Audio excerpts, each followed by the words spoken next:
Seja muito bem-vindo, seja muito bem-vinda ao Trilhos do Norte. Eu sou Lídia Azedo e é um prazer tê-los por aqui. Nossa rota de hoje busca desatar os nós que impedem a plena efetivação do direito a um parto que respeite a dignidade e a autonomia da mulher. O parto humanizado, longe de ser apenas uma escolha estética, é um direito fundamental. Ele envolve o acesso a informações claras, o protagonismo da gestante em seu próprio corpo e o combate à violência obstétrica, uma realidade em muitas maternidades. Vamos investigar como a legislação e os princípios constitucionais podem guiar uma jornada mais segura e respeitosa, superando os desafios logísticos e culturais da nossa região. E antes de apresentar a nossa guia, preciso te dar algumas informações. Se esta é a primeira vez que você navega conosco, preciso te contar algo. O Trilhas do Norte não é um programa de entrevistas.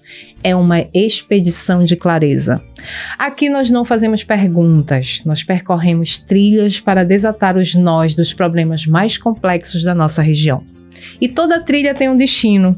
E o nosso, em todos os episódios, é o mapa do Rio da Cidadania. É a nossa bússola constitucional, onde a dignidade humana e o dever do Estado se encontram. Nosso objetivo aqui não é apenas discutir o problema, é apontar uma rota, deixar um caminho. E para que você possa nos acompanhar nessa jornada, quero te apresentar a nossa bússola, um mapa do Rio da Cidadania. Imagine um grande rio, o Rio da Cidadania, que é o destino final do nosso programa. Mas este rio não surge do nada. Ele é alimentado por dois grandes afluentes. De um lado temos o afluente da dignidade humana, que representa tudo o que protege e capacita a pessoa, como a autonomia e a igualdade. Do outro, o afluente da coisa pública, que simboliza os deveres e a ética da administração pública, como a legalidade e a eficiência do Estado. E para garantir que esses rios fluam em harmonia, sem excessos ou secas, temos a majestosa Samalmeira do Equilíbrio, com suas raízes profundas de razoabilidade e proporcionalidade que permeiam e ancoram todo o sistema. Ao longo da nossa expedição de hoje, sobre o parto humanizado, veremos como a dignidade da gestante flui pelo afluente da dignidade humana e como a responsabilidade do Estado em oferecer uma saúde de qualidade corre pelo afluente da coisa pública. Será uma forma de desatar esses nós e encontrar um caminho para a cidadania plena. E a nossa expedição de hoje terá como guia Natália Demes. Natália, é um prazer ter você por aqui. Gostaria que, antes de mais nada, você se apresentasse, falasse sobre o seu trabalho, sobre o Humaniza também. Fica à vontade que daqui a pouco a gente começa as nossas trilhas. Lídia, muito obrigada pelo convite. Eu estou encantada de fazer parte desse programa hoje. Eu estou, inclusive, ansiosa já por percorrer esses caminhos. Estou muito agradecida pela presença e pela oportunidade de a gente tratar de um tema tão importante. Eu sou Natália Demes, eu sou advogada, eu sou mãe de 2 e eu faço parte da Humaniza Coletivo Feminista, que atua na erradicação da violência obstétrica aqui no estado do Amazonas. É uma associação que já fez 10 anos de atuação e tem uma diversidade de mulheres atualmente, seja médicas, advogadas e assim, pessoas que trabalham com saúde pública, doulas, enfermeiras, em diversas ciências que vão abordar o tema da violência obstétrica e do parto humanizado. E um trabalho de movimento social que faz com que a gente ouça, né, tenha acesso e ecoe a voz das mulheres aqui no Amazonas e que ela possa alcançar o poder público para que haja efetividade. Vou falar um pouquinho, o quanto eu puder, dessa associação que é a associação para a qual eu dedico boa parte da minha vida e dos meus saberes. E eu vejo que ela tem sido um ente de transformação aqui no Amazonas. Fica à vontade que hoje o microfone é todo teu. Mas antes, como percebeu, a gente vai percorrer um rio até a gente chegar no nosso destino final, que é a nossa bússola constitucional, que é o nosso mapa do Rio da Cidadania. E a gente vai começar percorrendo a nossa primeira trilha de hoje, que é o parto humanizado. Eu queria que tu falasse um pouco pra gente o que é o parto humanizado, falasse um pouco do histórico disso, como é que aqui no Amazonas vem sendo trabalhado essa questão. Bom, veja que para a gente falar em parto humanizado, é sinal de que a gente precisou entender uma desumanização desse processo, né? Então, eu acho que a gente pode começar falando de quando que o hospital passou a ser o local, por excelência, do nascimento. E isso tem 60 e alguns anos, no máximo 70 anos. Os partos, eles eram, em sua grande maioria, domiciliares. A necessidade de uma intervenção no hospital passou-se a pensar que todos os partos estariam muito melhor assistidos se todos acontecessem no hospital. E é com essa dinâmica que a gente começa a ter uma modificação da participação das pessoas no momento do parto. Aos poucos, o protagonismo deixa de ser a mulher parturiente e passa a concentrar numa outra figura, que é a figura do médico. A gente tem um deslocamento do poder de atuação no evento parto da mulher para o médico. Ou seja, a gente começa a ignorar certos pontos de vista pessoais, certos pedidos, certas dores, certas intenções de intimidade, certos respeitos, e vai automatizando esse atendimento, a ponto de que muitas das pessoas que estão ali participando daquele parto, se antes era a mulher, o pai da criança, a parteira, a família, né? De repente, essa mulher se vê num lugar que é um lugar fora da sua casa, né? E é um lugar onde ela espera ter assistência, mas infelizmente, pela dificuldade de que alguns agentes de saúde, aí eu não tô falando só de médico, né? Eu tô falando de médico, enfermeira, assistente de enfermagem, né? Toda a estrutura da assistência, a impressão que dá é essa, de tanto ver tantos partos, vai perdendo um pouco. Automatiza, né? Vai perdendo um pouco do cuidado, do acolhimento, do carinho. Então, começam a ser relatadas histórias nefastas de parto. E essas histórias, elas quando são contadas pela própria mulher com o seu filho no braço, a gente vai falar de traumas, a gente vai falar de sequelas, a gente vai falar de uma vivência perturbadora de tortura, que por vezes elas são narradas, mas muitas vezes a própria mulher não está ali para contar essa história, porque a falta de assistência correta, a falta de cumprimento de protocolos e, por vezes, a crueldade também levaram aquela mulher à morte. O estado do Amazonas, ele sempre está com os índices de mortalidade materna mais altos no Brasil. Em 2019, nós chegamos a ficar no primeiro lugar. Então, nós ficamos oscilando entre os primeiros lugares. Atualmente, no último ano de 2023, e aí considerando os dados oficiais, que a gente às vezes precisa fazer uma crítica a esses dados oficiais por conta de não termos acesso aqui. Índices de subnotificação, que são altíssimos aqui no estado, né, foram utilizados. Mas no último seminário que nós tivemos, que foi o seminário de redução do óbito materno no Amazonas, feito pelo Comitê de Mortalidade Materna, os dados importavam, em 2023, o índice no Brasil de 52,2 e no Amazonas de 56,5. Ou seja, o índice do Amazonas, ele está superior ao índice, que são quantas mortes a cada 100 mil, né? Quantas mulheres mortas a cada 100 mil nascidos vivos, né? O índice o cálculo é feito a partir desses dados. Então, nós temos um dos índices mais altos no Brasil. Isso já vem acontecendo há muitos anos, tanto que a Humaniza Coletivo Feminista, ela existe há 10 anos, desde 2015. E de tanto nós estudarmos a partir da saúde e a partir do direito, nós fomos conseguindo chegar a diagnósticos do que seriam, de quais seriam os nossos desafios para que a gente pudesse fazer um enfrentamento à mortalidade materna, mas não só a mortalidade materna. Nós queremos mulheres vivas, mas nós queremos mulheres com lindas histórias de parto para contar. Com histórias que não remetessem a ela o desamparo, que não remetessem a ela estar sozinhas, que não remetessem a ela gritos, falhas no procedimento que lhes causassem danos que elas convivem a vida inteira. Então nós começamos a ouvir o que essas mulheres tinham a falar do atendimento. Em 2015, tivemos uma audiência pública por conta do registro de uma situação que é de uma membra nossa da Humaniza Coletivo, ou seja, que está construindo essa luta há 10 anos, né, conosco, que é a Gabriela Repolho.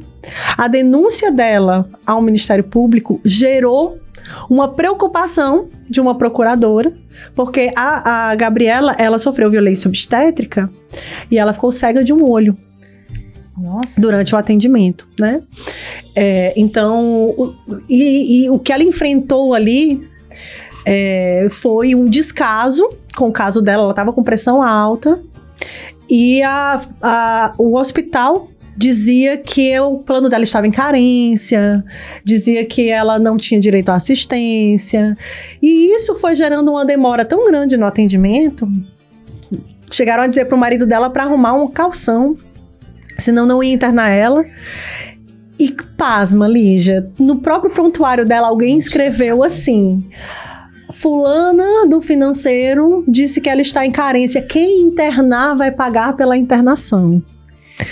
Essa mulher passou por constrangimento, precisando de atendimento emergencial, porque ela estava, depois nós vendo, avaliando o prontuário dela, nós vimos que ela estava com uma síndrome de HELP, que é uma síndrome de hipertensão muito agravada.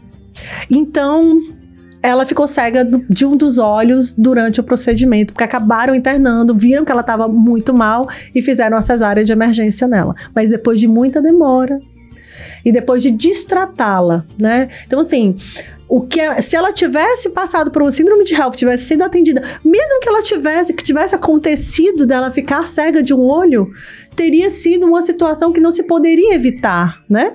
Mas infelizmente não, ela passou por um calvário, humilhações, e eu faço um recorte muito necessário, porque a Gabriela Repolho é uma mulher negra. Então nós temos sim uma discussão aberta sobre racismo obstétrico, que precisa ser trabalhado, que é a forma racista como a ciência em geral entende os corpos. E os corpos das mulheres, então, que são os mais vulneráveis, ainda mais de uma mulher grávida, né? Que parece que nem os nossos amigos têm respeito pelo nosso corpo já. E além disso, né, tem uma questão de misoginia mesmo, né? E de machismo, né? De achar que, tá com dor e tá exagerando, é frescura. São palavras muito comuns. Porque a gente escuta casos, como que tu tá relatando, que a mulher tá gritando muito, isso é frescura, isso é exagero. Eu particularmente nunca passei por um procedimento, né, gestacional e tudo, mas nós como mulheres, que a gente tem uma série de questões que são femininas, próprias da condição feminina, que é o período menstrual, algumas têm inclusive problemas mesmo com isso, e a gente sabe o que é isso.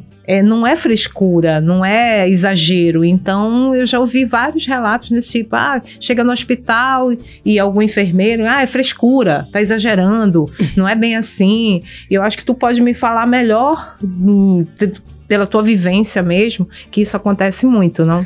Tu sabe uma frase que a gente escuta muito, e é impressionante como ela permanece atual, porque ela é tão ridícula. Na hora de fazer, você não gritou. Verdade. A gente escutou muito essa frase. Parece um jargão repetido por todo o Brasil. Parece que é ensinado, deve ser ensinado, não sei. Mas isso mostra a tranquilidade que se tem de se apropriar da sexualidade da mulher. A nossa sexualidade é um tabu, nós somos silenciadas para tratar sobre elas e ter poder e autonomia para falar delas, mas os outros podem se apropriar tão tranquilamente e num ambiente de assistência. Então, infelizmente, é muito comum eu ouvir. E às vezes eu fico me perguntando, que diferença faz se a pessoa gritou, né, na hora ou não, né? Não tem diferença nenhuma. É simplesmente para constranger. É simplesmente para usurpar a autonomia daquela mulher, né? Apesar de que toda a ciência já tem dito que é pela vocalização que a nossa relação com o corpo e com a dor, ela reduz. É um tipo de conexão que a gente tem, né? É verdade. Eu tive um parto domiciliar e quando eu vi os vídeos, ele demorou 16 horas.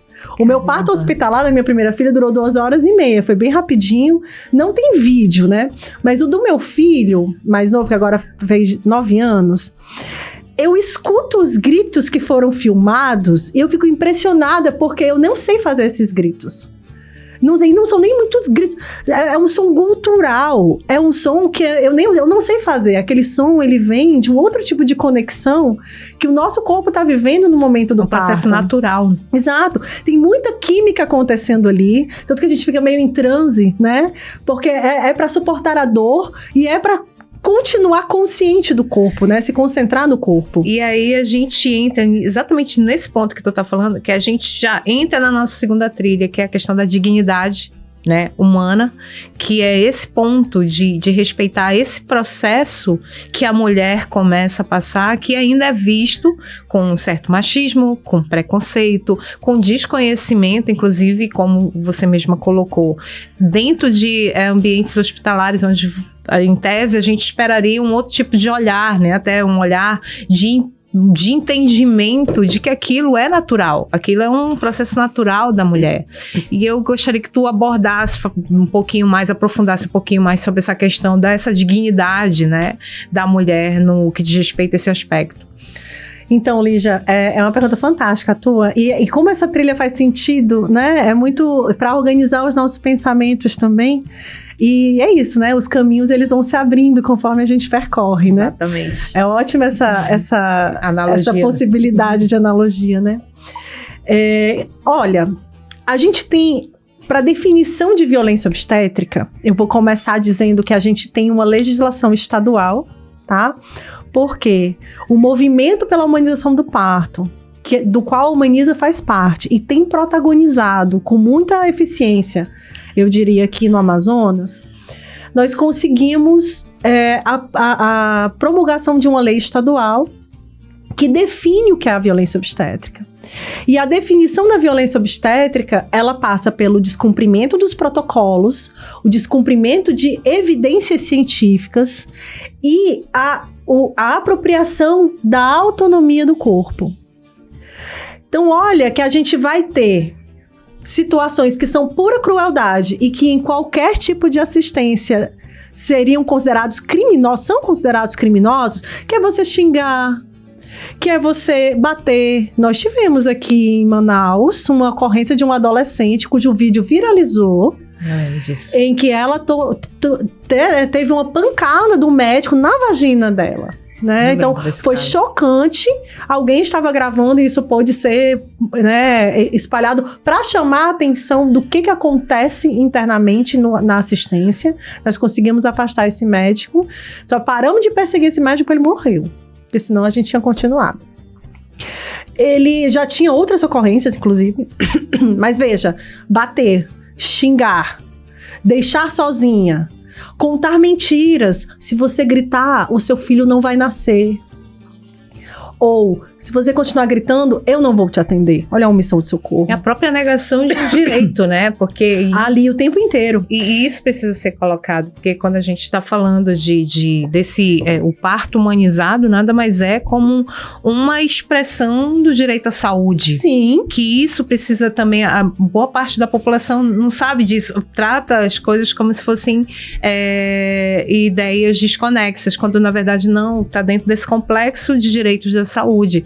Parto humanizado nada mais é do que um direito dentro do complexo de direito da saúde. E quando tu falas em violência obstétrica, nada mais é do que a negação desse direito, né? E o próprio desrespeito ao princípio da dignidade da pessoa humana, que que caminham juntos, né, nesse contexto. E numa perspectiva de gênero, né? Porque são os corpos que têm útero, em sua maioria nesse momento, são corpos de mulheres. Nós temos também homens trans que têm útero e que sofrem outros tipos de violência também relacionadas a gênero, né? Mas, veja você, a gente vai ter ali violências que em qualquer circunstância, xingar, bater, negar assistência, isso é errado em qualquer circunstância, né? Só que nós temos violências que elas são ligadas aos protocolos. E, por vezes, a utilização desses protocolos, ou de uma forma errada, por desconhecimento e ignorância, ou por não querer cumprir com as evidências científicas, porque eu sempre fiz assim, então vou continuar fazendo, né? Mas a gente tem também formas de controle do corpo, que são feitas através de procedimentos que são danosos ao corpo da mulher. Por exemplo, uma episiotomia. Episiotomia, para quem não sabe, é o corte feito no períneo. Em tese, né? A intenção do corte é evitar uma laceração que seja de grau maior, né? Você tem 1 grau de laceração, 2 graus de laceração, 3 graus. Até 3 graus de laceração. Só que a própria episiotomia já é uma laceração de grau 2, né? E assim, para prever para onde seria o corte, começa-se a fazer essa episiotomia há uns anos atrás. Episiotomia era feita para todo mundo. Chegou no hospital para parir, faz o corte. Nossa. Era irrestrita.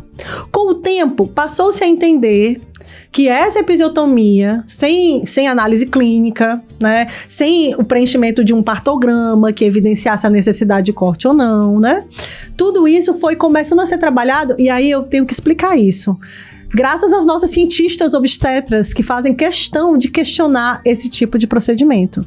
Eu tenho uma cliente que tomou uma episiotomia, aliás, 2, sem consentimento, ou seja, você vai fazer um corte na vagina de uma mulher, o mínimo que você tem que fazer é conversar com ela sobre o que você vai fazer. É isso que eu duvido que alguém corte um pênis sem dizer pro moço que tá cortando o pênis. É isso que eu ia te perguntar. Nunca ouvi falar disso. Se as mulheres, as gestantes, elas recebem alguma orientação nesse sentido preliminar, explicando, você vai passar por esse procedimento, porque a sua situação exige isso, ou isso já é automático, gera automático? Por vezes, não, isso pode até constar naquele termo de consentimento livre e esclarecido, mas consentimento livre e esclarecido é conversa, é diálogo, explicando o que está acontecendo.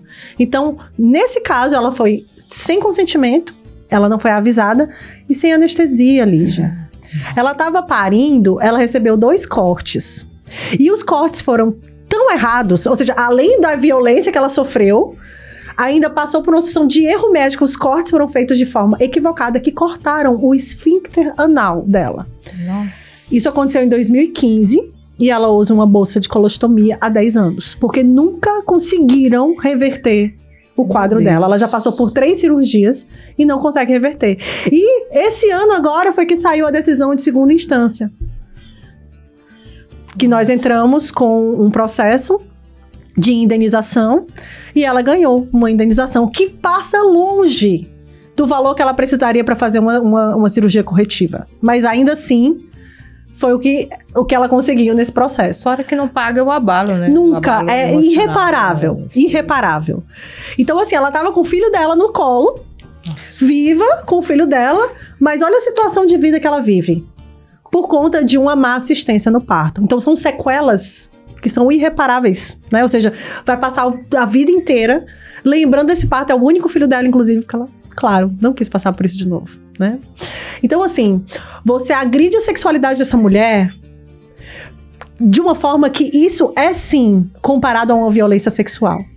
Os traumas que causam são traumas, são uma violência sexual, né? Um corte desse sem anestesia. Agora nós temos uma excelente obstetra, que é a Melanie Amorim, que ela é cientista. E ela começou a fazer estudos demonstrando que a episiotomia não é necessária. Que, por vezes, se você souber conduzir o parto, entendendo o processo fisiológico dele, você não vai precisar realizar uma episiotomia. E não vai ter lacerações. No meu primeiro parto eu não tive laceração. Sem episiotomia também. Eu procurei um médico que tinha um artigo contra a episiotomia. Tive essa sorte, né? De poder encontrar um médico que era contra a episiotomia. E tu, assim, da tua experiência já até dentro do Humaniza, tu já consegue afirmar que dentro do sistema de saúde, os médicos, enfermeiros já vêm sendo preparados com esse olhar já para... Ou ainda tem uma resistência? Ainda tem muita resistência, né? A gente não pode trazer todo mundo para um mesmo lugar, ou seja, a partir de que é padrão que a gente tenha práticas de violência obstétrica, mas nós temos sim muita resistência, principalmente no que se refere à autonomia. Nós ainda vemos dieta zero, mulher vai passar por um parto normal, aí tu quer deixar ela sem comer? Imagina eu 16 horas no meu parto sem comer, como é que eu ia estar? Eu ia para uma cesárea, porque eu não ia ter força, né? E eu pari, normal. Imagina, aí você tem uma cultura também, que a gente precisa falar sobre isso, uma cultura médica, que tem a ver com o tipo do trabalho. Se eu realizo 15 cesáreas em um determinado tempo, eu não tenho como acompanhar 15 partos normais num determinado tempo, né? Então, assim, você tem uma lógica que na perspectiva particular da assistência, é também um pouco diferente da perspectiva pública, né? Então, assim, por vezes, quem está com plano de saúde, é muito importante ver qual é o índice da taxa de cesárea do médico que você que tá te atendendo, porque por vezes, ele tá ali falando de parto normal, mas no final ele vai te conduzir para uma cesárea. Por vezes, sem indicação clínica. E aí que é importante, justamente a população começar a entender esses direitos, essas garantias que ela tem, que muitas vezes as mulheres, a própria família que acompanha e que algumas vezes ainda é barrada. Sim. Né, que ainda tem, eu já vi muitos casos desses, que a população ainda acha que quando barra tem que ficar ali quietinho, né, não pode entrar. E isso é um direito, as pessoas desconhecem. O direito à lei do acompanhante. Tem muitos anos já essa lei. E eu acho que precisa ter uma campanha maior nesse sentido, porque a gente tem muitas leis, muitos direitos, mas muitos deles desconhecidos. Se você não tem um pouquinho de esclarecimento, um pouquinho de conhecimento, isso passa desapercebido. E aí, eu queria que tu falasse um pouquinho sobre isso também, pra gente. Sim. A Humaniza faz muitas rodas de conversa, né? Pra trabalhar a informação. E é interessante, assim, interessante no sentido de que sempre acontece, de que nas rodas de conversa, as mulheres vão entendendo que passaram por violência. Então, todo esse trabalho dentro da maternidade, ele é encarado como um protocolo de cuidado. E aquilo incomoda aquela mulher. Ela passa anos com aquele incômodo, sem entender o que aconteceu. Mas eu tô com meu filho. E aí, muitas delas desenvolvem depressão pós-parto, porque o puerpério é um momento muito delicado. E ainda bem que a gente tem conversado mais sobre o puerpério. Imagine um puerpério nessas condições em que você passou por violência, né? Identificada como violência sexual. Então, elas olham, eu passei, é isso, foi violência, né? Começam a entender isso, sabe? Então, assim, dieta zero, como eu te falei, ou seja, é um protocolo que, assim, prepara para cesárea. Então, vai ter uma cirurgia dieta zero. Então, você não acompanha de uma forma que aquela mulher vá ter um parto normal, que é o melhor para todo mundo, inclusive para o sistema de saúde. Em vez de você ter uma cirurgia, é uma cirurgia de alto porte, você corta 7 camadas de pele até cortar o útero. É uma recuperação depois. E muita gente não fala de muitos problemas que as mulheres desenvolvem anos e anos depois. De aderência, da cicatrização, acabar atingindo outros tecidos. Uma amiga minha acabou de passar por uma cirurgia no intestino. E o diagnóstico foi exatamente a cirurgia cesárea dela, a cicatrização acabou incomodando alguma coisa na célula do intestino dela, que aquela célula foi fechando e foi deixando de absorver e foi parando de funcionar. Então, assim, consentimento livre e esclarecido é quando você explica para a mulher o procedimento que você vai fazer e o que ele vai causar de fato. E aí, a gente, há muitos anos, Agora, com mais informação, as mulheres têm entendido por isso, e a própria redução, a meta de redução de índice de cesárea, que está muito acima do que a Organização Mundial de Saúde propõe, né? Que é até 30% ali. Você vai começar a trazer à tona que os protocolos utilizados acabavam induzindo para uma cesárea. Então, por exemplo, não, você é muito grande para parir, você é muito gorda para parir, você é muito jovem, você é muito velha, você é muito magra. O cordão umbilical está enrolado no pescoço, que já se comprovou por mais de 1000 vezes que cordão umbilical enrolado no pescoço não é indicação de cesárea. Então, assim, são falácias que se utiliza para induzir a uma cesárea. A minha filha, por exemplo, nasceu com 3 circulares de pescoço. Dá pra ver no vídeo o médico desenrolando. E eu te pergunto assim, qual seria assim, uma explicação para essa insistência de vai pra cesárea? O que tu explica dentro da rede pública de saúde, assim? Não, vamos logo pra cesárea e tá mais rápido. Tem alguma explicação para isso? Tem explicação. E ela tá justamente no aprendizado da obstetrícia. Nós temos uma faculdade de obstetrícia aqui no Brasil. Nós temos, que é em São Paulo. E a obstetrícia, ela vai trabalhar só obstetrícia. Quem se forma em obstetrícia é a obstetriz, ou o obstetriz, né? Existe uma série de procedimentos para você trabalhar com o parto normal. Você não vai fazer cesárea, né? Então, assim, quando a gente tem uma cultura que puxa para o procedimento cirúrgico, e que ela é muito mais rápida e por vezes mais rentável do que um partejar, porque partejar requer escuta, requer conexão, requer paciência, requer horas de acompanhamento e requer também respeito à autonomia. Imagina que você tenha estudantes de medicina ou mesmo de enfermagem, porque o parto não é um ato médico, né? Nós temos as enfermeiras obstétricas podem fazer o acompanhamento do parto normal. Mas imagine que a obstetrícia não seja apenas uma especialização. Então, você se forma em medicina e vai ter uma especialização em obstetrícia, né? E aí, por vezes, a gente se depara, né, com profissionais que estão ali na assistência obstétrica, mas que não estão fazendo uma escuta, não estão dando autonomia, não estão nem olhando no olho. Por vezes, você vai numa consulta com o médico olhando para o computador, não te toca, não te pega, né? Então, assim, isso é uma coisa geral, né? Da forma como a gente está fazendo uma formação médica, né? A gente, por vezes, compara com a formação médica em países como Cuba, que aí, quando vem os médicos cubanos para o Brasil, que estão acostumados a trabalhar com a parte clínica, de tocar, de sentir, de ouvir, cheirar, tá ali, né? Todo mundo entende como uma coisa muito diferente aquele tratamento, né? Então, assim, eu acho que tem sim a forma como a nossa abordagem da formação e científica tem sido feita aqui no Brasil.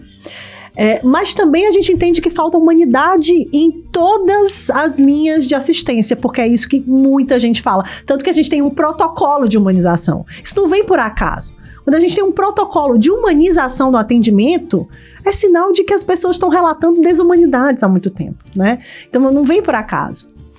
E o que eu vejo também é que existe uma resistência. Algum médico vai dizer, por exemplo, não, mas eu sou médico há 30 anos. Há 30 anos eu faço episiotomia. E sempre deu certo. Não quer se atualizar com o procedimento atual. Resistência, né? Uma certa resistência. E hoje em dia, e aí vem esse momento que a gente está vivendo, aqui, inclusive o olhar que a gente está tendo para a Amazônia, o olhar que a gente está tendo para os nossos povos originários, cada vez mais a gente tem conseguido revelar os saberes tradicionais e a sua eficácia. Desde que o mundo é mundo, desde que o ser humano existiu, a gente nasce. Então, a gente continua nascendo e crescendo, né?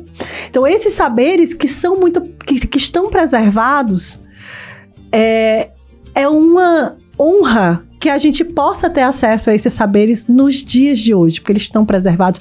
E eu costumo dizer que não é à toa que o termo violência obstétrica ele surge na América Latina. Porque nós conseguimos olhar esse tipo de tratamento e dizer isso é violência. Nós categorizamos. Então, primeiro, a violência obstétrica aparece como uma categoria jurídica. Violência de gênero, violência contra a mulher. É um tipo de violência.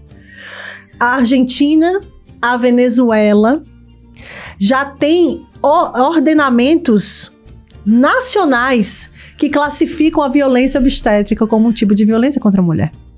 Nós ainda não temos. Nós temos lei estadual, nós temos uma lei municipal. Vários estados já têm lei que entende o que é e define o que é a violência obstétrica, né? Mas nós não temos uma lei federal, por exemplo. Ela está barrada, foi proposta pelo Jean Willis. Está barrada até hoje, não consegue progredir. Né, por diversas situações. Pegando esse teu gancho aí, a gente já entra na nossa terceira trilha, que é exatamente esses desafios da estrutura, né, e das políticas públicas exatamente para essa questão aí. E aí eu queria que tu aprofundasse um pouco mais pra gente, e aí com um olhar um pouco no nosso interior do estado, porque capital talvez seja um pouco mais fácil, entre aspas, né? A gente tem um pouquinho mais, né, de um olhar para ali, porque é capital. E o interior do estado, do Amazonas. E aí eu faço esse destaque porque, como esse podcast tem esse olhar para o Amazonas, a gente sabe que o contexto amazônico é ímpar, né? A nossa geografia, a nossa realidade, a cultura do nosso estado. Então, assim, é importante a gente sempre ter esse olhar para o interior do Amazonas, porque a realidade a gente sabe que é completamente diferente da capital do estado. E aí eu queria que tu falasse um pouquinho, se tu tem dados, como é que a coisa acontece lá, se existe esses grupos organizados também, como na capital, né, que tem essa atuação que o Humaniza tem, se o Humaniza atua também no interior. Queria que tu falasse um pouquinho também. Vou falar sim. Antes eu queria te falar, Lígia, que um dos feitos da Humaniza para que a violência obstétrica se tornasse um tema de preocupação estadual nós, desde a audiência pública de 2015, vimos acompanhando uma ação civil pública que foi proposta pelo Ministério Público Federal, juntamente com o Ministério Público Estadual, contra o estado do Amazonas. Inclusive, recentemente teve uma decisão de pagamento de multa por descumprimento, né, de algumas partes da decisão desse processo. E essa ação civil pública, ela trouxe relatos diversos de denúncias que foram trazidas para a audiência. E cada denúncia que a gente recebia pela Humaniza, nós pedíamos para anexar nessa audiência, nessa ação civil pública. Com o tempo, nós começamos a entender que a nossa atuação, ela seria muito melhor, muito mais eficiente se nós tivéssemos os diversos órgãos de controle conjuntamente trabalhando. Então, nós começamos a fazer termos de cooperação técnica com diversas instituições que reuniram num comitê de enfrentamento à violência obstétrica no Amazonas, a Defensoria Pública Estadual, a Defensoria Pública da União, nós temos o Tribunal de Contas do Estado, nós temos a UEA, nós temos a UFAM, nós temos agora a Procuradoria da Mulher na Assembleia, temos a Assembleia Legislativa, temos o Conselho Estadual, o Conselho Regional de Enfermagem, nós temos a Associação de Obstetrizes, nós temos o Ministério Público Federal, o Ministério Público Estadual, e todos eles compõem a Secretaria de Saúde, a Secretaria de Segurança Pública, tanto estadual quanto municipal, e a Humaniza como representante da sociedade civil. O único ente que não faz parte desse comitê é justamente o Conselho Regional de Medicina. Curiosamente, é o Conselho Regional de Medicina. Então, quando nós pensamos em trazer todos esses órgãos para atuação conjunta, nós começamos a entender que cada um tem o seu papel, né? E esse comitê, ele está sendo coordenado pela Defensoria Pública, tem trazido reuniões com diretores de maternidade, tem trazido informações, tem trazido metodologias para que a gente possa aplicar nas maternidades, né? Então, procedimentos para serem aplicados na maternidade. E é o que acontece, com o tempo, nós começamos a participar, fazer essas audiências públicas em cidades do interior. Então, a gente faz a audiência pública, abre para escuta, porque nós temos ali um diagnóstico. Essa audiência pública, ela vai para os dados da própria defensoria, que atua. Por vezes, tem situações muito complexas, como foi no caso de Taquatiara, onde uma gestante denunciou um estupro enquanto ela estava sendo atendida. É muito pesado, muito difícil, é muito forte, essas audiências são muito fortes mesmo. E nós acompanhamos fazendo, então, rodas de conversa, capacitação com profissionais de saúde, capacitação com profissionais jurídicos. A Humaniza, inclusive, em 2018, fez um curso de capacitação para magistrados, especificamente para que pudessem analisar os processos. E eu ia tocar nesse assunto, porque o CNJ, nos tribunais, eles têm não é comitê de saúde, tem... Já consta violência obstétrica lá. É isso que eu ia te perguntar. Consta sim. Então, quando nós participamos dessas ações no interior, então nós já vamos com esse aparato de educação popular, audiência pública e, por vezes, inspeção nas maternidades. Nós fizemos alguma inspeção ou outra, porque a gente quer avaliar se a gestante está podendo ter acompanhante, porque por vezes ainda negam o acompanhante, se ela está em dieta zero ou não, se ela está podendo comer, como é que está a estrutura, em que lugar ela está, se estão sendo preenchidos partogramas. Porque nós temos um meio científico de avaliação do progresso do parto normal, que analisa contrações, que é um papelzinho. Eu aprendi a preencher no meu parto domiciliar, então qualquer pessoa pode preencher. Ele é que vai te dar cientificamente qual o procedimento, qual a intervenção e em que momento você deve ter. Infelizmente, nós recebemos, quando chegam denúncias pra gente de violência obstétrica, perda neonatal ou mortalidade materna, logo a gente identifica que não tem partograma preenchido. E aí o médico diz, a instituição não deu. Imagine. Sem o partograma, você está atuando às cegas ali, tá? E aí vem aquele deslocamento do poder e a apropriação do corpo. Não, ela chega, daí ela vai para a ocitocina sintética, aí já faz logo para poder sair mais rápido, faz mais contração. Aí aquela mulher tá sem comer, aí aquela mulher não tá com intimidade, porque estão dizendo para ela calar a boca, estão dizendo para ela fechar as pernas, estão dizendo para ela levantar, para ela sentar, estão impedindo o acompanhante de estar com ela, então ela tá sozinha. É um objeto, né? Ela vai sendo tratada fora dos protocolos que podem conduzir para uma fisiologia perfeita do parto normal, acaba cumprindo tudo ao contrário. E aí assim, a ocitocina sintética, que a gente chama, o sorinho, muitas mulheres aplicaram um sorinho que eu não sabia o que era, ou seja, aplicam uma ocitocina, que é o hormônio que dá as contrações. Por sinal, curiosamente ou não, é o hormônio do orgasmo também. Então, isso também reflete como que fisiologicamente aquele corpo está conduzindo o parto, o que aquela mulher está sentindo. Mas a ocitocina sintética, ela traz a contração e ela não é uma contração que a mulher pode às vezes parar, respirar, né? Entendi. A contração é ritmada por vezes, para acelerar o parto. Existem casos em que é muito útil a indução, mas tem casos que só vai atrapalhar. E assim, a importância de esclarecer. Exato, e saber cumprir o protocolo, de aplicar aquilo no momento correto, né? De aplicar no momento correto. Pode ser necessário, como uma cesárea. Salva vidas todos os dias. Mas se indicada sem indicação clínica, se realizada sem indicação clínica, é uma violência obstétrica, além de expor aquela mulher a riscos que talvez ela não precisasse passar, né? Inclusive de infecções.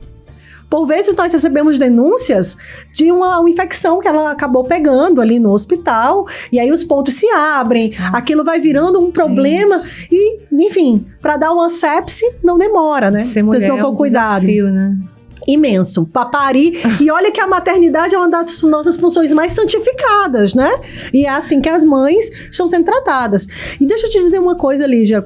Na nossa audiência, durante essa ação civil pública, a Humaniza é a Amicus Curiae. A Humaniza tem um projeto de Amicus Curiae que é o amigo da corte.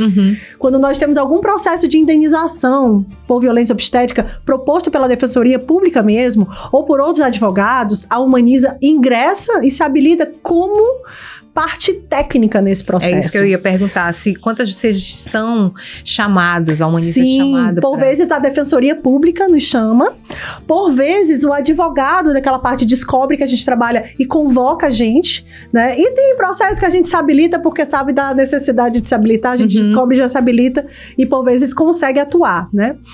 E nessa audiência pública nós tivemos, nessa audiência pública não, nessa ação civil pública nós tivemos uma audiência e a própria Secretaria de Saúde informou 95% das mortes são consideradas mortes evitáveis. Nossa. Lígia, se a gente está morrendo sem precisar morrer por uma questão de gênero, ainda a gente tem que fazer um trabalho que classifique, mais para mim, está classificado como feminicídio, Lígia. Nossa, é um dado muito grave, né? É um dado muito grave. 95% das mortes são mortes evitáveis. Por falha na condução do parto, por falha na condução do puerpério, pela dificuldade de, inclusive, avaliar no pré-natal hipertensão, diabetes e encaminhar para o pré-natal de alto risco. E o que vem sendo proposto com base nesses dados aí para diminuir esse índice? Já vem sendo feita alguma coisa? Já. Para além da capacitação dos profissionais, inclusive a própria Humaniza atua muito, né? Nós fizemos um curso fantástico no ano retrasado, se eu não me engano, que abarcou todo o interior, um curso online de capacitação, né? Para assistência e pré-natal de alto risco. Porque, por vezes, é aquela pressãozinha alta ali que ninguém identificou, que deixou passar. E ela não foi encaminhada para o pré-natal de alto risco. Quando chega no momento do parto, ela já está numa síndrome hipertensiva. E as maiores causas de morte materna são hipertensão, abortos mal sucedidos ou abortos espontâneos que não são cuidados, né? E infecções puerperais diversas. E aí, a gente tem um outro dado, que como violência obstétrica, a gente está num estado em que a gente não consegue cumprir não só a nossa legislação por violência obstétrica, mas violência obstétrica a partir do procedimento de atendimento. Mas nós temos situações de que, por descumprimento da lei e por falta de acesso, nossas crianças estão sendo mães. Nós temos, por ano, mais de 1.200 crianças, e isso sem contar a subnotificação, que estão sendo mães antes dos 13 anos de idade. A gente está falando de crianças de 9, 10, 11, 12, 13 anos de idade, por não ter acesso ao aborto legal. Nossa. Então, nós temos um dado muito grave aqui, porque nós sabemos que, a gente está falando de aborto legal, e a falta de acesso ao aborto legal, e eu tô falando só de crianças, né? Porque eu também poderia estar falando e posso falar das mulheres que são estupradas, das mulheres... As mulheres que mais têm acesso ao aborto são as mulheres que têm a vida em risco. Essas, ao que parece, ainda assim há uma sensibilidade um pouco maior, né? E malformações fetais. Mas as crianças, elas têm uma dificuldade maior de se perceber que ela tá gestante, ela mesma não se conhece. Por vezes é o patriarca da família, e aí tudo acontece para protegê-lo. Então elas não têm acesso. No interior nós não temos serviços, então elas precisam vir até Manaus, né? E a estrutura física, né? Estrutura também, né? Tem estrutura física para isso. Então, o que a gente tem na saúde da mulher aqui no Amazonas é um diagnóstico que ele infelizmente, ele é assustador. Então, assim, o que traça a maternidade hoje em dia é um traço assustador. De passar por procedimentos desnecessários, por passar por crueldades desnecessárias e sem o respeito da autonomia. E sabe, Lígia, de tanto estudar, a gente começou a entender que essa questão da autonomia, ela é sim a grande divisão. Se você entende a autonomia daquele corpo, se você pergunta como ele tá, se você entende que ele pode estar em pé, sentado, comendo de cócoras, se você entende que a mulher tem o direito de dizer, não faz isso comigo, não me corta. A gente tem relatos terríveis de mulher, pelo amor de Deus, doutor, não me corte. E quem é o médico aqui? Né? Então, assim, se a gente tem acompanhantes de parto, nós temos uma lei estadual que garante a presença das doulas, que são acompanhantes de parto.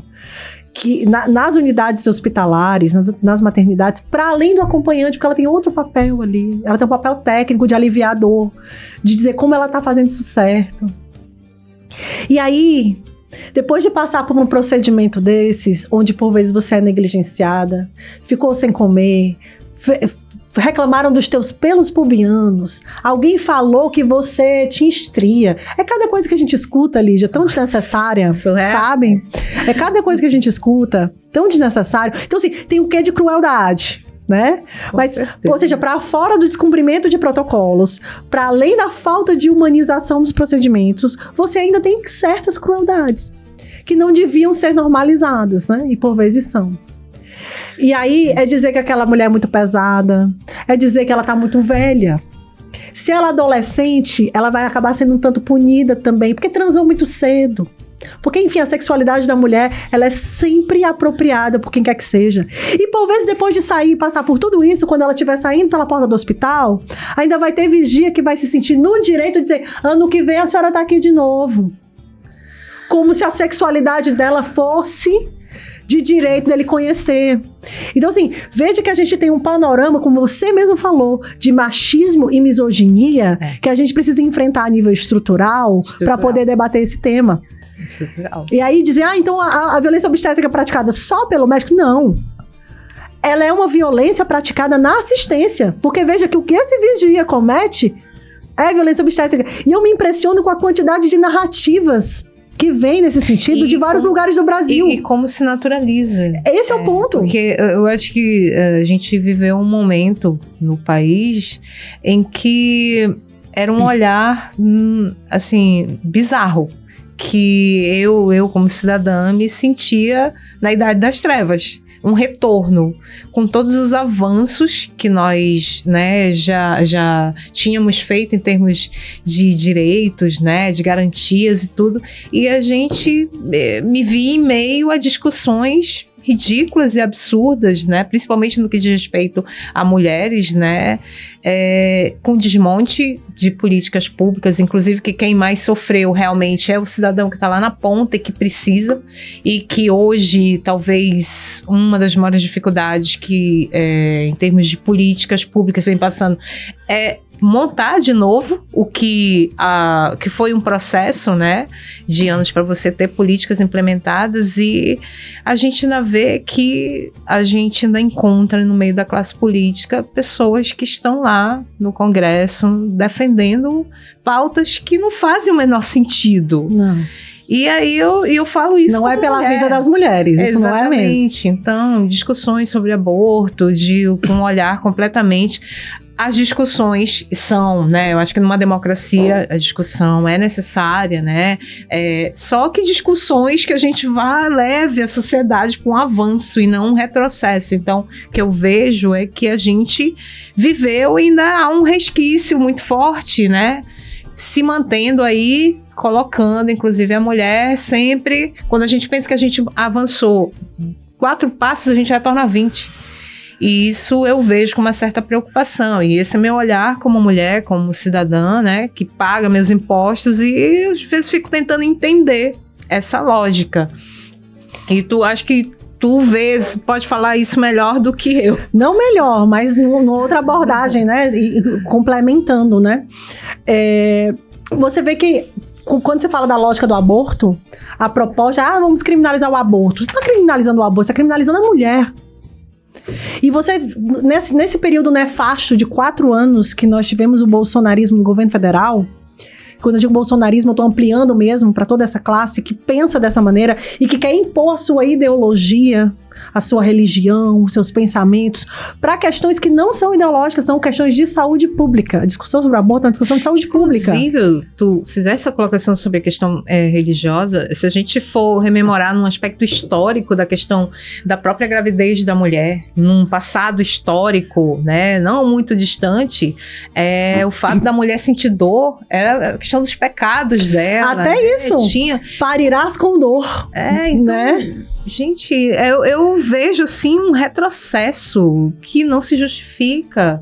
E isso é um atraso em termos de sociedade, evolução mesmo. Sim, inclusive porque uma das características do movimento e do bolsonarismo é o negacionismo científico. A gente voltou a falar de terra plana. Nossa. A gente negou a eficácia de vacina. Meu Deus. E da mesma forma, a gente vai fazer uma negativa do que é científico e vai abordar os temas a partir de concepções filosóficas que são religiosas.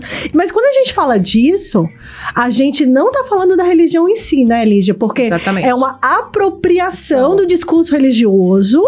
Uma deturpação. Uma deturpação, inclusive. Porque inclusive nessa pauta, por exemplo, que às vezes é considerada a mais transgressora, porque ela é de fato um direito fundamental, o direito ao corpo e a autodeterminação sobre o corpo, ele é um direito tão necessário, mas a gente enfrenta uma versão de que os nossos corpos são dos outros o tempo inteiro, né? E aí, a gente vai ter no próprio movimento, seja no movimento para o cumprimento das determinações pelo aborto legal, ou seja, um movimento que também é contra uma violência, contra a mulher, contra uma violência obstétrica, não ter acesso ao aborto legal, quando as premissas trazem você na condição legal de ter direito àquele procedimento, mas nós temos uma discussão que, pela legalização do aborto, que sai do campo simplesmente ideológico, achando que isso é uma questão ideológica de esquerdista ateu. Não é. Nós temos, inclusive, junto com esse movimento, nós temos as católicas pelo direito de decidir, nós temos as evangélicas pelo direito de decidir, porque isso é uma questão. Você usar os ensinamentos bíblicos de uma forma misógina e machista, vai dar nisso. Então, é saber dos ensinamentos de uma forma libertadora.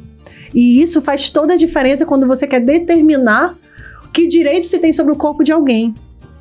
Nessa época, para além de quererem criminalizar todo tipo de aborto, né, foi feita uma nota técnica em que o médico tinha a prerrogativa de chamar a polícia quando ele estivesse atendendo uma mulher em situação de abortamento, se ele desconfiasse que tinha sido provocado.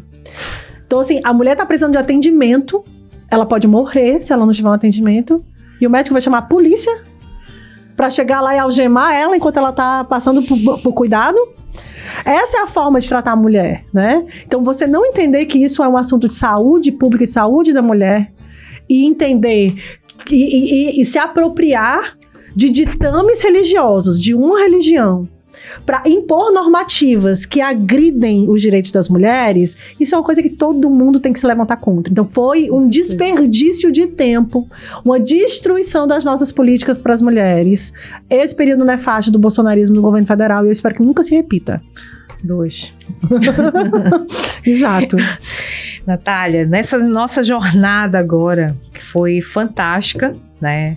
A gente já está caminhando pro nosso encerramento, que por mim... Eu sempre acho que tá faltando coisa, sabia? Eu tô aqui pensando, o que eu esqueci de falar? Tem muita coisa, principalmente assim, o que ficou muito claro até pra gente, que a questão do parto humanizado acompanha todo um procedimento, né? Desde toda a gravidez da mulher, inclusive do nascituro. Sim. Né? O nascituro, que também está protegido dentro desse contexto. E nessa nossa jornada nós vimos...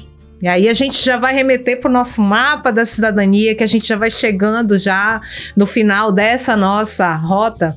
Nessa jornada nós vimos que o afluente da dignidade humana, aquele que corre do lado do indivíduo, é essencial. Ele nos trouxe a clareza sobre a autonomia da mulher, alimentado por igarapés como da igualdade e da sociedade livre, justa e solidária, garantindo que cada gestante seja vista como protagonista da sua própria história.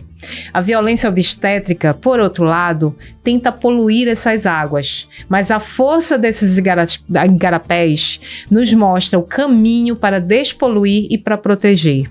Ao mesmo tempo, o afluente da coisa pública O rio que flui do lado do Estado mostra a responsabilidade dos gestores. A partir do manancial da legalidade, esperamos que igarapés como da impessoalidade, da moralidade, da eficiência garantam estruturas adequadas e políticas públicas que traduzam o direito à humanização em realidade. A falta de leitos ou de profissionais capacitados são barragens que impedem o fluxo pleno desses igarapés. E no centro de tudo, mais uma vez, ergue-se a majestosa samalmeira do equilíbrio, sustentada por suas raízes da razoabilidade e da proporcionalidade. A raiz da razoabilidade, o que é razoável esperar do Estado e da sociedade para proteger a autonomia da mulher no parto. Aqui, ela se traduz na responsabilidade institucional.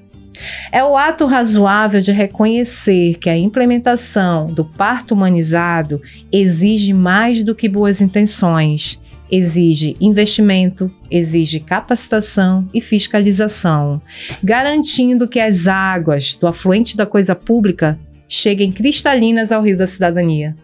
E a raiz da proporcionalidade, que exige uma resposta adequada à dimensão desse desafio, aqui ela se manifesta no equilíbrio delicado entre as ações de curto prazo, como a conscientização de profissionais de saúde, e as de longo prazo, como a reestruturação de maternidades. Uma resposta desproporcional seria focar apenas em protocolos e esquecer a humanização real do atendimento, não permitindo que o afluente da dignidade humana desague plenamente. Natália, chegamos ao final da nossa expedição, percorremos a trilha, navegamos por afluentes e igarapés e vimos que essa samalmeira do equilíbrio nos guia. Agora eu quero te entregar o comando da nossa embarcação. E você, com toda a tua experiência, com o teu conhecimento, tá com a missão de ancorar essa embarcação no ponto do mapa do Rio da Cidadania, onde tu acreditas que vai ser o porto mais estratégico e eficaz para toda essa problemática que a gente discutiu aqui sobre o parto humanizado. O comando é teu e agora eu quero que você pegue essa nossa embarcação e aporte ele onde tu acha que ele vai ser mais adequado. Bom, eu estou muito orgulhosa do percurso que a gente fez também e estou sentindo a responsabilidade de a gente ancorar, mas ancorar um pouquinho, porque na verdade o percurso segue, né? Mas eu vejo que nós precisamos de capacitação de profissionais para escuta e para os protocolos, desde o pré-natal até a uma individualização do atendimento. Não pressupor, atender de forma individualizada, ouvir as dores, entender as dores, né? E também entender a autonomia daquele corpo. Aquele corpo, por vezes, é uma mulher indígena, que não vai estar acostumada com a comida, que precisou vir para o atendimento aqui na capital, porque não tinha atendimento necessário na localidade dela. Todos os meios que ela tinha acesso não foram suficientes. Ela vai precisar de uma escuta diferenciada, ela vai precisar de tradutor, ela vai precisar de cuidados diferentes, né? Então, a individualização ela é muito necessária para que a gente entenda que cada corpo tem uma história, é uma mulher e tem um sonho de ser mãe ali, né? Nós vamos passar também por educação popular. Nós precisamos trazer esse conhecimento para todas as mulheres, para que seja bate-papo de mesa de família. Nosso direito à autodeterminação dos nossos corpos, porque nós temos que vencer um problema estrutural que é o machismo e a misoginia, e que hoje em todas as áreas temos falado sobre isso, e na área da humanização do parto, mas ainda porque são nossos corpos expostos, e como nós já vimos, taxas de mortalidade altíssimas, mortes evitáveis que acabam se equiparando a um feminicídio, porque não tinham que acontecer. E para além disso, nós precisamos estruturar os nossos espaços para que o atendimento ele seja de fato uma experiência boa, uma experiência íntima para que aquela mulher possa viver. Também acho que a gente precisa fortalecer o protagonismo, não só da mulher na assistência, mas também na condução de todo o seu pré-natal, na condição do seu plano de parto, acolher o plano de parto de uma mulher. E também precisamos, cada vez mais, validar profissionais que saiam do campo, especificamente da medicina obstétrica. Nós temos obstetrizes, nós temos enfermeiras obstétricas, e sim, que nós também valorizemos cada vez mais e tenhamos condições de trazer os saberes tradicionais das nossas parteiras que estão vivos aqui, que têm feito um trabalho magnífico nos seus territórios e que, por vezes, a forma de saber, a forma que esses saberes são implementados para o cuidado, batem de 1000 a 0 no que a gente está acostumado a fazer, ou vivenciar, né, num ambiente de assistência hospitalar. Então, eu vejo que educação popular, compromisso de todos os órgãos, como a gente já tem feito de forma multidisciplinar, para o estudo de como vencer a violência obstétrica, como reduzir a mortalidade materna, educação popular para que cada mulher tenha cada vez mais acesso e possa ter poder para falar sobre si, decidir sobre si, e também que novos saberes possam trazer para a nossa medicina científica fria esse olhar, que é um olhar milenar, que desde que o mundo é mundo, que a América Latina é a América Latina, que nossos povos originários surgiram, são saberes que têm sido trazidos e que podem sim ser de muita contribuição para o nosso saber, a junção desses saberes tradicionais e o saber científico. E onde tu pegaria essa embarcação e onde tu acha que ela precisa aportar para ser fortalecida, para atender tudo isso que tu acabaste de colocar? Pode ser os igarapés, no afluente, como de um modo geral, porque ele vai se movimentar. Conforme tu disser, olha, eu acredito que fortalecendo um desses igarapés ou no afluente da dignidade humana, isso aí fica contigo. É o teu olhar, a tua vivência e a tua experiência para dizer onde que precisa ser fortalecido para que o que tu tá colocando se fortaleça. Olha, sociedade livre, justa e solidária é, de fato, um desafio, e o que está previsto constitucionalmente que nós precisamos realmente organizar vai passar por esse afluente aí, com certeza. Natália, agora que você já nos orientou, já que nos deixou um legado, porque isso aqui que você está deixando pra gente é um legado, tá? A gente quer te presentear com o teu mapa da cidadania, tá? A gente quer que esse mapa seja uma lembrança não só desse momento que você passou aqui com a gente, mas também que tu possa replicar com outras pessoas também, né? Divulgar o trabalho que a gente vem fazendo, porque isso também é educação, sim, com né? certeza. É uma forma de a gente levar para a sociedade amazonense um pouco do conhecimento, né? Um pouco da nossa problemática dentro de um contexto jurídico, mas dentro de um contexto jurídico acessível. Ai, eu quero... Ai, gente, olha que lindo! Lindo! Adorei! Aí eu queria que didático, que emocionante. Obrigada, Lígia. Obrigada mesmo. E aí eu queria que tu deixasse uma mensagem antes da gente encerrar. Faça tuas considerações finais. O que foi essa tua experiência de navegação aqui no Trilhas do Norte? Bom, Lígia, primeiro eu quero te agradecer novamente a oportunidade desse diálogo e a oportunidade de pensar sobre isso com uma proposta didática onde a nossa forma de falar ela é conduzida e muito graficamente identificada. A gente consegue se situar muito melhor e consegue entender o nosso trabalho, a relevância dele também, né? E eu queria, na verdade, deixar de consideração final, né? O que a gente sempre fala como militante do movimento pela humanização do parto, que é procurem a Humaniza, procurem saber, nosso Instagram é @humanizacoletivo, e que possam cada vez mais denunciar quando passam por violência obstétrica. Por vezes, nós... Isso, tá aqui o Instagram da Humaniza.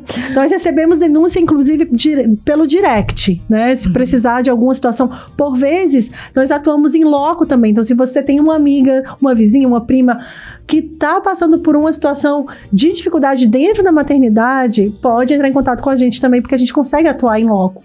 E nós podemos encaminhar para situações de indenização, para situações, inclusive, abertura de procedimentos criminais, quando for o caso, porque essas denúncias, elas são estatísticas. E nós precisamos dela para entender onde está acontecendo o maior nível de violência, quem são as mulheres mais vítimas de violência, porque nós temos a mortalidade materna. Ela é muito bem quantificada. Olha, assim, comparada com a violência obstétrica, muito mais, né? Então, nós precisamos, sim, de dados, mas mais do que isso, nós precisamos colocar a estrutura jurídica e a estrutura dos conselhos de classe para funcionar, para apurar, para que não haja silenciamento. Por vezes um processo, por vezes a abertura de uma denúncia é também o começo de um processo de cura. E para entender que você, nós, nenhuma de nós está sozinha. Nós estamos juntas com uma luta árdua pelo fim da violência obstétrica e pelo fim da existência da Humaniza também, porque se tudo der certo, a gente não vai mais precisar atuar, porque teremos atendimentos de qualidade com mulheres vivas, com seus filhos nos braços e felizes com experiências maravilhosas de parto para contar. É isso que a gente quer. E sabendo que o sistema funciona, né? Exatamente, que o sistema funcione para o atendimento de todas as mulheres, para a garantia dos nossos direitos, da autonomia dos nossos corpos, e sim, que nós nos sintamos cada vez mais livres de podermos decidir sobre como, quando queremos ser mães e se queremos ser mães. Gente, agradecer a quem nos acompanhou nessa jornada. Eu sou Lídia Azedo e essa foi a nossa jornada do Trilhas do Norte. Até a próxima navegação.